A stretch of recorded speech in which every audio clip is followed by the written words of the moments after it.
অহা 9 এপ্ৰিলত হ'বলগীয়া বিধানসভা নিৰ্বাচনৰ কাৰণে 30 নং হাজো শুৱালকুছিৰ বিধানসভা নিৰ্বাচনত এইবেলি 1,94,081 গৰাকী ভোটাৰ আছে আৰু ইয়াৰে প্ৰায় 3,898 গৰাকী নতুন ভোটাৰ আৰু এই নতুন ভোটাৰে কি ধৰণৰ তেওঁলোকে প্ৰাৰ্থী বিচাৰে আৰু মই বৰ্তমান উপস্থিত আছো বস্ত্ৰ নগৰী শুৱালকুছিৰ বস্ত্ৰ উদ্যানত আৰু মোৰ লগত কেইবাগৰাকী নতুন ভোটাৰ আছে তেওঁলোকৰ পৰা জানিব বিচাৰিম তেওঁলোক কেনে ধৰণৰ প্ৰাৰ্থী বিচাৰে। তাৰমানে আমাৰ হাজো শুৱালকুছি সমষ্টিটোত উন্নয়নৰ গতিত আগবঢ়াই যিয়ে নিব পাৰে আৰু নিবনুৱাসকলক কৰ্ম সংস্থাপন দিব পৰা এজন প্ৰাৰ্থী লাগে আৰু পঢ়া পাতিৰ ক্ষেত্ৰত অলপ যিহেতু উন্নয়নৰ ছাত্ৰ ছাত্ৰীৰ উন্নয়নৰ গতি যিহেতু বৃদ্ধি কৰিব পাৰে তেনেকুৱা অলপ প্ৰাৰ্থী লাগে আৰু আমাক।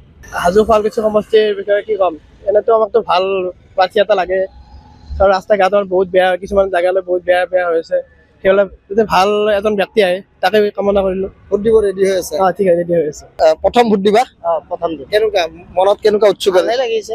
নিশ্চয়কৈ এনেদৰে দেখা গৈছে নতুন ভোটাৰৰ মাজত উৎসুকতা, কিয়নো হাজো শুৱালকুছি সম্পূৰ্ণভাৱে নতুন ভোটাৰ আৰু এইবেলি এই 30 নং হাজো শুৱালকুছি বিধানসভা সমষ্টিত প্ৰায় 1,94,081 গৰাকী ভোটাৰ আছে আৰু ইয়াৰে এই 1,94,081 গৰাকীৰ ভোটাৰৰ ভিতৰত 3,898 গৰাকী নতুন ভোটাৰ আৰু এই নতুন ভোটাৰসকলে বিচাৰে যে উন্নয়নৰ স্বাৰ্থত তেওঁলোকে ভোট দিব আৰু ভোট দিবলৈ তেওঁলোকে উৎসুকতাত ৰৈ আছে।